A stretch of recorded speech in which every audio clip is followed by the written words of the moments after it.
그리스도 예수 안에서 나와 함께 갇힌 자 에바브라와 또한 나의 동역자 마가, 아리스타고, 데마, 누가가 문안하느니라. 아멘. 오늘은 우리는 동역자입니다 라는 제목입니다. 제일 먼저 우리가 뭐가 했죠? 우리는 크리스찬입니다. 나는 크리스찬입니다. 그리고 우리는 형제 자매입니다. 그리고 세 번째, 우리는 동역자들입니다. 아멘. 이것은 우리 시온 가족들은 꼭 우리의 마음에 새기고 살아갈 수 있기를 원합니다. 동역자라는 말은 말 그대로 함께 일하는 자입니다. 함께 일하는 자. 함께 일하는 동료, 함께 수고하는 자, 다 그런 사람을 우리는 동역자 이렇게 말합니다. 하나님 우리를 형제 자매로 부르셨습니다. 또 만나게 하셨습니다. 만나게 하신 목적은 그냥 즐겁고 띵깍띵깍 놀라고 하는 것이 결코 아닙니다. 우리가 만나고 또한 우리가 함께 어떤 하나님이 거룩한 일을 위해서 그 일을 향하도록 하나님께서 우리를 부르셨다는 사실을 우리는 기억해야 됩니다. 그래서 동역자다. 그리고 우리는 함께 수고한 자다. 함께 일하는 동료다라는 이런 말을 하고 있는 겁니다. 우리 유교적인 이게 말은 쉽지만은 또 우리 유교적인 전통 속에 살아가는 우리들에게는 이게 참 어려운 말입니다. 동역한다라는 말은 꼭 반드시 선후가 있어야 되고 위아래가 있어야 됩니다. 우리 한국의 문화 속에서는 이게 참 어려운 문제죠. 우리 한국 사람 만나게 되면 어떻게 됩니까? 너 몇 살이냐? 라고 말합니다. 나이를 물어봅니다. 그리고 나이가 똑같다면 너 언제 태어났냐? 몇 월 달에 태어났냐? 이러면서 또 순서를 정하게 되죠.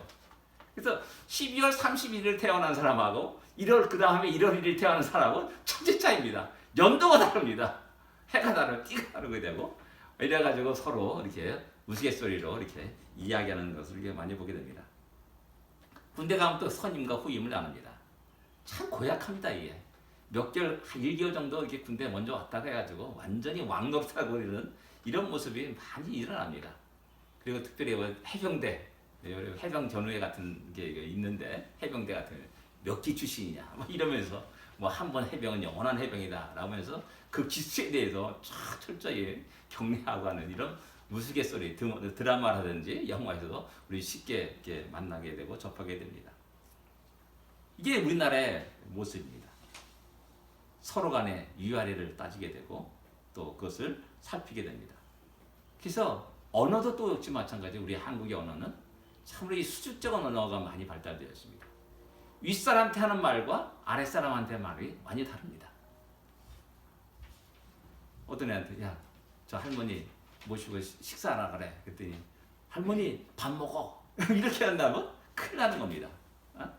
반드시 윗사람한테 식사하세요. 진지 드세요. 라고 말하고 이게 우리나라 이게 언어의 말입니다. 언어입니다. 그러다 보니 외국 사람들이 여기에 굉장히 어려움을 이렇게 말하는 경우가 종종 있음을 보게 됩니다. 참 너무나 힘들고 어려운 게 우리 한국의 이런 어떤 유교적인 전통에서 위아래를 따지는 그런 것이라 할 수가 있습니다. 그 피해가 너무나 커가지고 어떤 사람들은 공자가 죽어야 나라가 산다라고 이렇게 옛날에 IMF 때 이렇게 책을 쓰기도 했습니다. 그래서 히딩크 감독이 2002년 월드컵 그것을 준비하면서 선수들이 가장 강조했던 게 뭐냐? 호칭을 생략하라. 그래가지고 막 서로 말하게 하고 대화를 하게 하고 서로 이렇게 이야기하도록 했다는 사실입니다. 그래서 이천수라는 선수가 그 왕고참인 홍명보한테 야 명보야 뭐 이렇게 이렇게 시키기도 했다라고 이렇게 말합니다. 너무나 이게 1개월, 2개월, 1년, 2년 때문에 선후배 관계가 정해지고 거기에 또 명령하는 자와 또 복종하는 자가 딱 정해지는 이런 우리나라 체계 속에서는 이 동역이라는 말이 참 어렵다라는 겁니다. 그랬는데 사도는 여기서 마가와 아리스타고와 데마와 누가를 향하여서 동역자로 말하고 있다는 겁니다. 동역자. 이 사람뿐만 아니라 빌레몬서 1장 1절에 보면 빌레몬을 향하여서도 동역자라고 표현하고 있습니다. 이것뿐만 아니라 디모데, 또 디도, 그 다음에 또 브리스길라와 아굴라 그 부부에게도 동역자라 이렇게 말하고 있습니다. 우르바노에게도 나의 동역자, 우리 동역자인 우르바노 이렇게 로마서 10장에 이렇게 소개하고 있는 것을 보게 됩니다. 동역자. 그래서 우리 말할 때 우리들의 유교적인 전통에서 보면은 이 동역자란 말을 우리는 어떻게 이해하냐면은 사도 바울이 팀의 리더이고 다른 사람은 그 팀을 보좌하는 아주 잘 꾸려진 팀으로 생각하는 경향들이 굉장히 강합니다.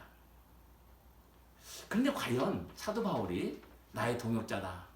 대마를 향하여서 또 마가를 향하여서 또 빌레몬을 향해서 나의 동역자다라고 말할 때 그런 의미로 말했겠냐라는 겁니다.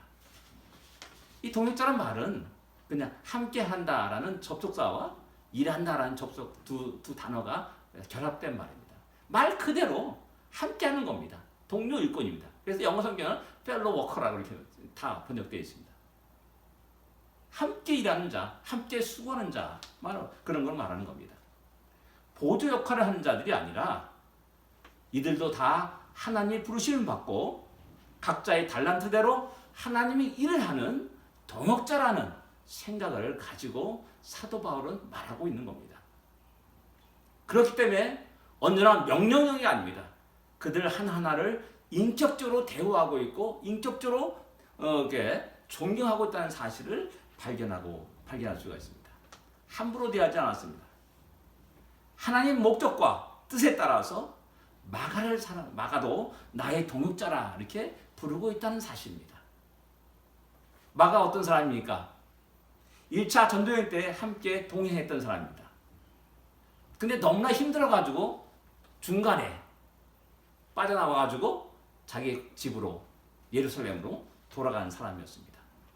그래서 이것 때문에 2차 전도여행 때 바나바와 바울이 아주 굉장히 많은 논쟁을 하게 했고 그 다음에 결국 갈라져서 바나바는 구브로로 그 다음에 바울은 신라를 데리고 2차 전도여행을 떠나는 장면이 사도행전에 기록되고 있습니다. 그럼에도 불구하고 사도 바울은 이 사람을 나의 동역자라 이렇게 표현하고 있다는 사실입니다. 한번 이렇게 다 어긋나게 되면은 다시는 안 보는 게 우리 마음입니다. 다시 봐가지고 함께 일하는 것은 굉장히 힘들고 어려운 일입니다. 바울뿐만 아니라 마가 자신에게도 또 역시 마찬가지로 사도 바울에게 같이 함께 동역한다? 이것은 굉장히 꺼리끼는 그런 일이라는 겁니다. 근데 왜 이들이 동역하고 함께 일을 할 수 있냐? 그건 간단한 겁니다. 다 모두가 너나 나나 다 하나님의 거룩한 일을 위해서 부르심을 받은 형제여 자매요. 하나님의 뜻을 이루는 그런 자들이라는 사실 때문에 그렇습니다. 그 때문에 나의 동역자라 이렇게 말하고 있는 것입니다. 디모데 어떻습니까? 여러분 아들로 표현했습니다. 아들로. 디모데 전서는 아들로 표현하고 있습니다. 그런데도 불구하고 디모데를 동역자로 표현하고 로마서는 동역자로 말하고 있다는 사실입니다. 우리나라에게 항상 부모와 자식 간의 관계 이게 참 묘합니다. 특별히 이제 시부모의 관계 속에서 늘 언제나 자기 아들에 대해서 영원히 나의 아들입니다. 그건 부인할 수 없습니다. 부인할 수 없는 겁니다. 영원한 아들입니다. 그러나 다른 한편으로서는 그도 하나의 성인으로서 자라면서 동등한 하나의 인격체로 받아들이고 또 하나의 뜻과 목적을 이루는 하나의 동역자로 받아들일 수는 없냐라는 겁니다. 여기에 우리가 부족한 겁니다. 그래서 영원한 아들이에요. 그래서 나는 영원히 명령하고 말하고 시키고 오라는 겁니다. 근데 아들이 그걸 받아들이지 않는 겁니다. 안 받아들이죠. 거부하고 반항하고 또 탁 쏩니다. 여기서 사도 바울은 디모데가 너무나 사랑스럽고 아들 같은 존재입니다. 그럼에도 불구하고 그를 동역자로 부르는 것에 우리는 한번 깊이 생각해 볼 필요가 있다는 겁니다. 이제 다 자랐습니다. 그의 모든 사역하는 모든 것들이 참 너무나 아름답고 훌륭하게 그 모든 사역을 해나갑니다. 그렇다면 이제 아들로 대하는 것이 아니라 자기의 동역자로 대하면서 하나님의 뜻을 함께 이뤄가는 그런 아름다운 관계, 모습이 있어야 된다라는 사실입니다. 이렇게 마가, 아리스타고, 누가, 디모데 역시 바울의 일을 돕고 보조하기보다는 그와 함께하는 하나님, 그를 통해서 역사하시는 하나님을 보면서 또한 자기의 재능과 자기의 시간과 자기의 열정을 함께 드리고 함께 그 일에 동참하고 있다는 사실입니다. 바울을 위해 존재하는 자신들이 아니라 바울과 함께하는 그 하나님, 또한 나와 함께하는 하나님, 그 하나님 두 양자가 함께 모여서 하나님의 뜻을 이뤄가는 그런 아름다운 모습을 그들 스스로도 가지고 있었을 것이라는 사실입니다. 또한 성도들과 또 다른 사람들은 왜 바울에게 많은 물질을 공급하고 또 지원했겠습니까? 다른 게 아닙니다. 그 하나님의 거룩한 일에 동참하기 때문에, 동참하기 위해서 그것을 지원하고 또한 가는 겁니다. 그렇기 때문에 모든 자들을 자기의 동역자로 여기고 있고 그렇게 동역자로 소개하고 있다는 사실입니다. 우리 모두는 함께 수고하고 함께 기도하고 함께 고난을 받는 자들입니다. 그런 의미에서 우리는 서로가 위아래가 아니라 명령한 자와 명령을 받고 순종한 자가 아니라 함께 동역하는 자로서의 그 아름다운 모습을 가져야 됩니다. 우리는 여전히 위아래를 따지고 살아가는 자입니까? 여전히 우리는 유기적 전통 속에서 하루 이틀 가리 그런 것을 청과 아우를 나누면서 선배 후배를 나누면서 그렇게 이야기하는 사람들입니까? 이런 모습은 이제 성인된 우리에게 교회 안에서는 사라져야 될 그런 아주 나쁜 문화라고 할 수가 있습니다. 나이와 직책의 문제가 아니라 모두가 하나님의 거룩한 일에 함께하며 동참하며 그 일을 이뤄가는 동역자임을 기억해야 됩니다. 그래야만이 우리가 서로가 서로에 대해서 인격자로 대할 수가 있는 겁니다. 한국에서는 이게 너무나 심해가지고 담임 목사와 또 부목사와 교육 목사와 전도사가 쫙 위계질서가 너무나 강합니다. 참 안타깝게도 어떤 목사님은 이렇게 부목사를 향해서 부목사는 뭔 줄 아냐? 그 깨먹는 달걀이다. 이렇게 표현하는 사람도 있습니다. 왜? 목이 아플 때 옛날 우리는 그 생달걀은 깨먹었거든요. 톡톡 깨서 목을 좀 축이고 그런 역할이 부교육자다. 이렇게 생각하는 사람도 있었다는 겁니다. 얼마나 잘못된 생각인지를 다시 한번 우리는 깨달아야 됩니다. 여기서 우리 또 한번 생각할 수 있는 것은 뭐냐면은 겸손의 모습을 가져야 된다는 겁니다. 겸손의 모습. 바울이 디모데에게 나의 동역자라는 이 말 속에는 바울의 겸손을 발견할 수가 있는 겁니다. 마가도 어떻게 보면 자기보다 한참 나이가 어린 사람이었을 겁니다. 그럼에도 불구하고 나의 동역자로 표현하는 것은 또 역시 마찬가지로 그런 바울의 겸손의 모습을 볼 수가 있습니다. 서로가 서로에 향한 하나님의 뜻을 깨닫고 그리고 또 그것을 볼 수 있어야 되고 그리고 또한 각자의 재능과 또한 자기 하는 모든 것을 깨닫고 서로가 서로를 존경하고 서로가 서로를 위로하며 격려하는 아름다운 관계가 있어야 된다는 사실입니다. 빌립보서 2장 5절과 8절에서 우리가 잘 알고 있는 말씀이 있습니다. 너희 안에 이 마음을 품으라. 곧 그리스도 예수의 마음이니 그는 근본 하나님의 본체시나 그와 동등됨을 취할 것을 여기지 아니하시고 오히려 자기를 비워 종의 형체를 가지고 사람과 같이 되셨고 사람의 모양으로 나타났다. 이렇게 말합니다. 그리고 자기를 낮추사 죽기까지 복종했다. 곧 십자가에 죽으십니다. 이렇게 말씀하고 있습니다.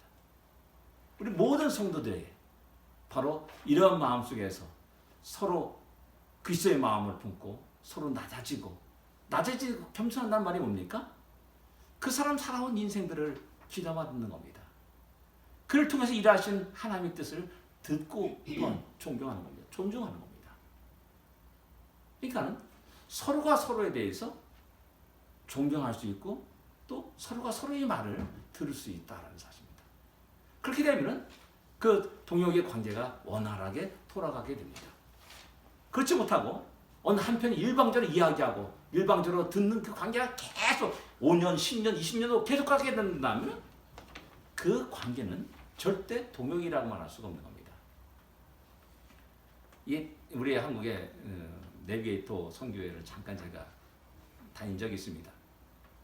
거기는 이게 완전히 수시적이에요. 내가 누구의 전도를 받고 이게 갔다 한다면은 영원히 그 산에 빠져갑니다. 근데 이게 한 1년 정도면 그럴 수가 있어요. 그를 가르치고 또 지도하고 또 여러 가지 기도해주고 하는 그럴 수가 있어요. 근데 5년이 돼도 10년이 돼도 영원히 팔로우입니다. 이 관계는 잘못된 관계입니다. 각자 모두가 다 함께 서로가 하나님 주신 인생, 시간, 열정, 재능을 들여서 함께 일을 해야 되는 동행 관계가 되지 못하는 겁니다. 안타까운 모습이라 할 수가 있습니다. 여기서 우리는 유대 전통에서 야 내가 누군데 감히 내가 이런 일을 하냐라고 말합니다. 그런데 성경 말합니다. 그리스도를 봐라. 주님은 왕이시면서 하나님이시면서 종의 형체를 가지고 이 땅에 나타나셨다 라고 말하는 겁니다. 네가 뭐라고 잠깐 뽐내고 자랑하지 말라는 겁니다. 아 나의 사회적 지위와 체면이 있지 어떻게 내가 이런 일을 할 수 있냐라고 이야기합니다. 그럴 때 성경 우리에게 말합니다. 그리스도를 본받으라 라고 말하는 겁니다. 주님은 그 가장 수치스러운 그 십자가를 짊어졌다 라고 말하는 겁니다.